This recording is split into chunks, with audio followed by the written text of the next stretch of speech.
sympathy is no substitute for action.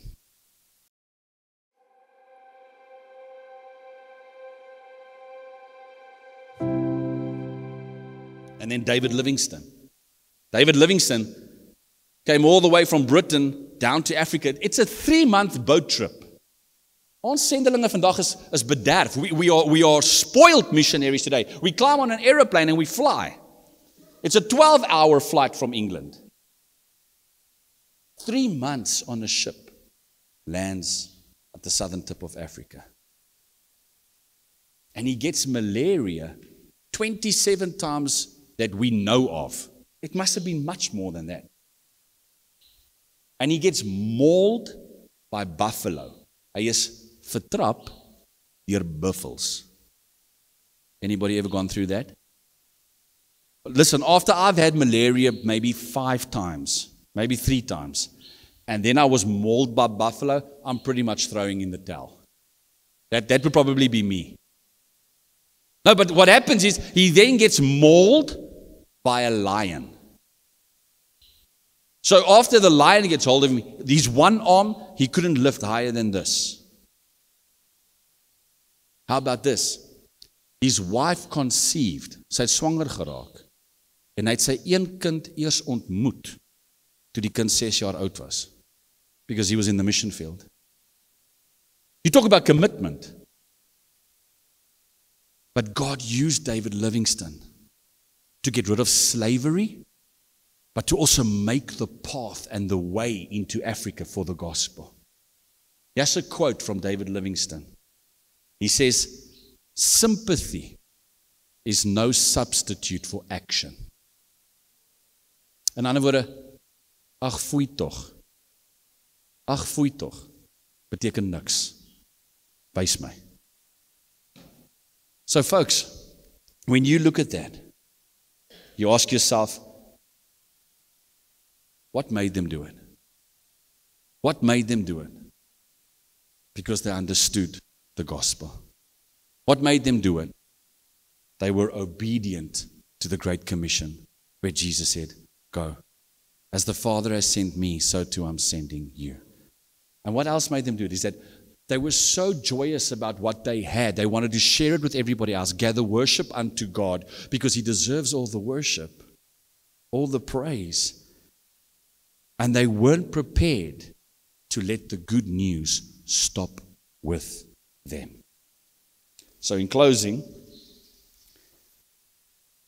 hoe lyk die wêreld op die oomblik? 8 biljoen mense, 8 billion people. 3 billion people have never heard about Jesus. Verstaan julle dit? Ons staan hier en dan sing ons halleluja liedjies. En ons sing oor die tweede koms van Jesus. Maar daar's mense wat nog nooit gehoor het van sy eerste koms nie. We sing about the second coming of Christ when there are people who've never heard of His first coming. Now, if you had the cure for cancer, would you keep it to yourself? What would you do? You'd run out here and you'd tell everybody, I have the cure for cancer. But depravity, focus. Die gevalle toestand van die mens is 100 maal erger as kanker. Verstaan julle dit? En jy het die antwoord. Is dit nie scary nie? You actually have the answer. You have the cure. It's the gospel. And there are people out there, just in this area, who don't know Jesus and who are going to hell.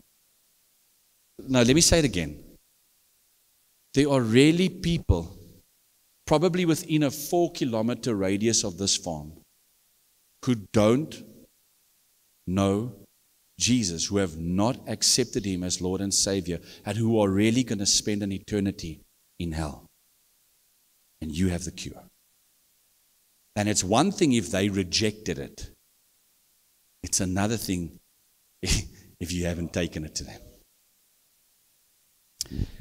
James 4 verse 14 says this. It says, what is your life? Wat is jou lewe? James 4 Jakobus 4 vers 14. What is your life? For you are a mist that appears for a little time and then vanishes. Baie mense, a lot of people think they're strong, they're jacked, and they've got all the time in the world. The Bible says your life is so short, so quick, it's like mist that appears for a moment and then it's gone. I'm 44 years old and already I'm seeing people die. People that I grew up with, mentors, people I've ministered with, people I've shown the Jesus film with, people we've shown the Jesus film with that are no longer there. People don't realize how short life is really. So as jy nou vandag hierso sit, en jy het nog nie 'n commitment gemaak teenoor Jesus Christus, is vandag maar net nog 'n geleentheid. Nog 'n kans. Nog 'n dag van genade, of mercy. And for the life of me, I look at my students and I say to myself, why would you not take that? How can you hear testimonies like that, or my story, or the story of so many young students who've come through the Bible schools and have gone on to become successful? And when I say successful, I don't even mean rich. I mean successful in Christ. How can you hear that and just say, yeah, ek gee nie om nie. Ek's min gespin. So let's close our eyes. En ek gaan met julle doen soos wat ek gedoen het met Pieter Mierke van Lesotho. Maak julle oë toe. Kom ons bid. Let's pray.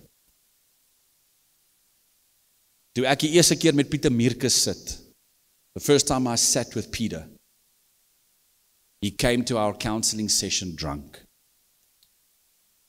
Hy het 'n halwe bottel vodka ingehaat, en dit was al 9:00 die oggend. En ons het lekker gesels, and we spoke about Jesus, and we spoke about life. And after an hour, I said to him, okay, Peter, you can go home now. And he said, aren't you going to pray for me? And I said, no, I'm not going to pray for you. I said, you are going to pray for you. And that day, Peter prayed. En hy het gesê, Here, maak my vry. Here, verlos my. Here, vat die drank weg van my lewe. Maak my wedergebore. That's what he prayed. And I watched Jesus set him free. Because that's what he does. Dis nou al 13, 14, 15 jaar later en hy's nog steeds in die geloof. He's a full-time missionary in Lesotho. So let's do that now. If you are backslidden, if you're in a place where you've been rebellious towards God, now's an opportunity where you can come before him and ask for forgiveness. As jy nog nooit jou lewe vir die Here gegee het nie, if you've been playing the whole time, en jy weet niks het gechange in jou, then this is your opportunity to commit your life to the Lord. Kom ons gebruik hierdie oomblik nou. Here, soos wat almal hier sit, ek bid dat die Heilige Gees nou sal beweeg.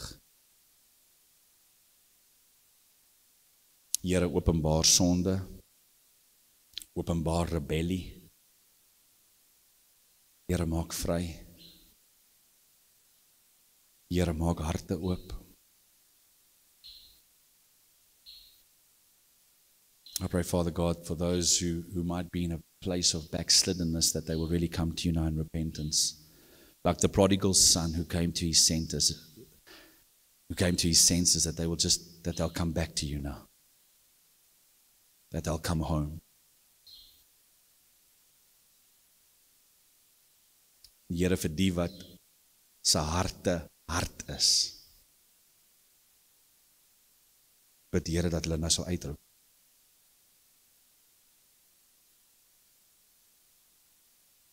Father, make me born again. I accept Jesus Christ as my Lord and Savior. Ek gee my lewe oor.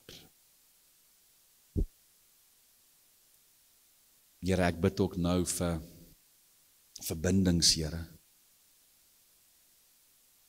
Mans en vrouens wat seer gemaak is in hulle verlede. Here, dat U die seer sal wegvat. Here, dat hulle sal kan vergewe. Here, dat U hulle sal vrymaak.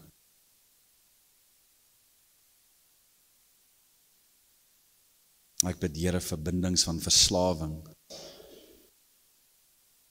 Here, dat U daai ketting sal losbreek nou in die naam van Jesus Christus.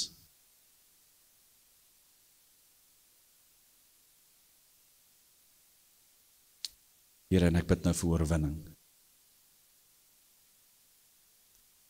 Lord, that people will walk out here today and really experience a change. It's is anders. Daar's 'n hinkering na die woord van God. Daar's 'n trek na die woord van God. Daar's 'n trek na tyd met God.